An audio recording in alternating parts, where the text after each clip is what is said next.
现代人生活压力真大，音乐就是真好的伴哦。真侪人来练乐团，嘛无一定是为着出名，敢若是要透过创作演奏，就通去找到生活意义甲快乐。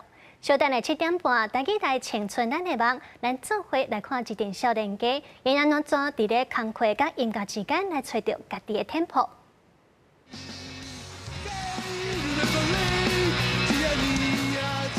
今仔日是拜六礼拜胖之夜，主要甲伊的团员是头一个上场的乐团。虽然大开观众无济，敢若10几个人，不过因也是真专业的演出。每一摆演出我都会去，希望他赶快拍那个 MV 啊。做这件代志，我家己足欢喜的，但是我会想要互更较侪人听到阮的作品，互因听到阮的歌，啊，甲这情绪感染互因。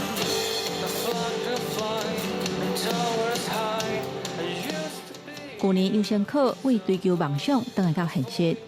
为了顾生活，伊甲音乐相关的工课辞掉，转读做媒体业。就算是安尼，伊也是无放弃音乐的路，打拼找到会当互音乐甲工课并存的方式。我甲音乐圈嘛是搁做伙，无较像较早的，逐工想讲我一定要表演，我要创啥，我要比赛，我要有名。即马较想较开啊啦。你会当搁有这物件会当维持，敢算有人搁支持，我感觉就幸福啊。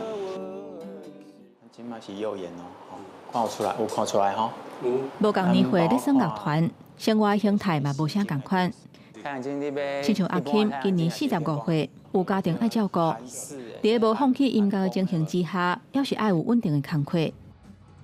伊敢会当利用半暝牺牲困眠的时间来练团，其他的团员嘛是共款。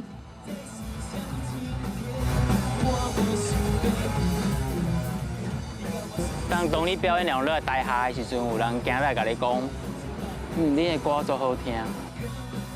这对我来讲就是一个成就感。虽然讲唔是讲足侪人会来甲你讲，但是你若有一个两个来甲我讲，我就感觉讲，对于我家己讲是一件有意义的代志啦。